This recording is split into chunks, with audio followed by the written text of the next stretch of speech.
मुंबईमध्ये मतदाना अगोदरच 2 वॉर्डमधून युती आउट। वॉर्ड क्रमांक 211 आणि 221 मध्ये यावेळेस कमळ आणि धनुष्यबाण दिसणार नाही। एबी फॉर्म दिल्यानंतरही उमेदवारी अर्ज दाखल नाही।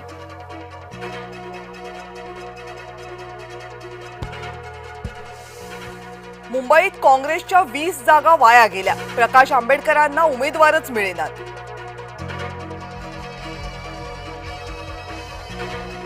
संभाजीनगरमध्ये भाजपचे कार्यकर्ते आक्रमक। नाराज कार्यकर्त्यांनी भागवत कराड आणि अतुल सावेंची गाडी अडवली। उमेदवारी न दिल्यामुळे संभाजीनगरमध्ये पुन्हा एकदा उद्रेक। अनेक ठिकाणी महायुतीमध्ये लोक एकमेकांच्या छाताडावर। नाशिक, संभाजीनगर आणि भाजपमध्ये राडा। राड्यावरून राऊतांचा हल्लाबोल। मुंबईमध्ये बंडखोरी रोखण्यासाठी भाजपकडून खबरदारी। राष्ट्रीय सहसंघटन मंत्री शिवप्रकाश यांच्या प्रमुख उपस्थितीत बैठक। बंडखोरी मोडून काढण्याची संबंधित पक्षाच्या नेत्यांवर जबाबदारी। चंद्रपूर भाजपमध्ये गोंधळात गोंधळ। सुधीर मुनगंटीवारांविरुद्ध जोरगेवार वाद। पक्षाने दिलेला एबी फॉर्म जोरगेवारांनी अडवला। भाजपमध्ये कार्यकर्त्यांना न्याय मिळत नाही। भाजपने पैसे घेऊन तिकीट वाटली। अमरावती भाजप महिला मोर्चाच्या उपाध्यक्षांचा गंभीर आरोप। राष्ट्रवादीमध्ये उमेदवारी मिळाल्यावर 5 कोटी दिले जातात। शिंदेंच्या शिवसेनेत उमेदवारी मिळाल्यावर 10 कोटी दिले जातात। संजय राऊत यांचे शिंदे आणि अजित पवारांवर गंभीर आरोप।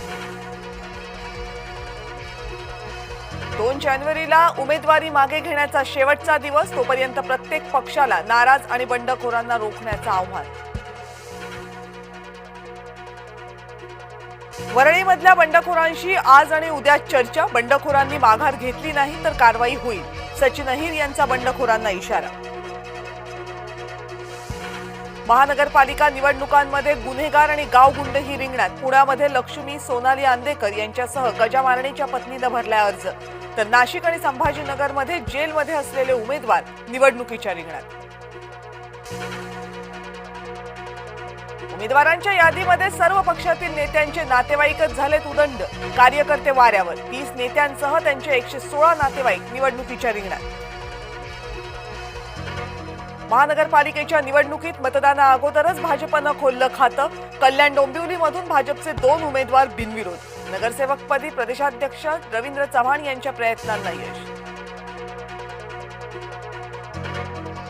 किरकोळ जागा देऊन उद्धव बाळासाहेब ठाकरे गटानं मनसेला गुंडाळलं। उबाठानं मनसेचा आवळा देऊन कोहळा काढला। ठाकरे बंधूंवर केशव उपाध्येंची टीका।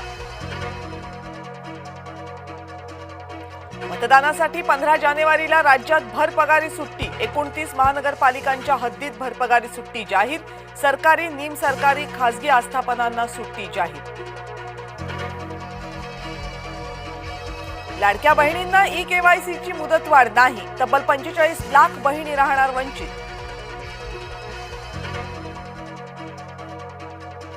भारताची जगातील 4थी मोठी अर्थव्यवस्था म्हणून नवी ओळख। जपानला टाकलं मागे। केंद्र सरकारची अधिकृत घोषणा। नव्या वर्षाच्या स्वागतासाठी शिर्डीमध्ये जय्यत तयारी। आज साई मंदिर रात्रभर खुलं राहणार। भक्तांसाठी साई संस्थांकडून विशेष उपाययोजना। रेल्वे तिकिटावर 3% सवलत। ॲपच्या माध्यमातून अनारक्षित तिकीट खरेदी करणाऱ्यांना लाभ।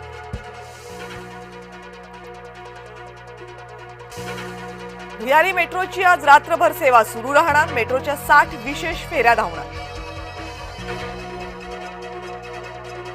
30% आनंद लुटा मनसोक्त। बेस्ट आणि रेल्वेकडून मध्यरात्री खास अतिरिक्त सेवांचं आयोजन। वंदे भारत स्लीपरची पहिली चाचणी यशस्वी। ताशी 180 किलोमीटर प्रति तास वेगानं धावली वंदे भारत। केंद्रीय रेल्वे मंत्री अश्विनी वैष्णव यांनी शेअर केला व्हिडिओ।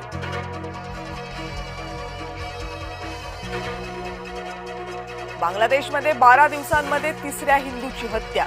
कपड्याच्या कारखान्यात सुरक्षा रक्षकाची ड्युटी करणाऱ्या भारतीयाची हत्या। बजेंद्र बिस्वासवर या सहकार्यानं झाडल्या गोळ्या।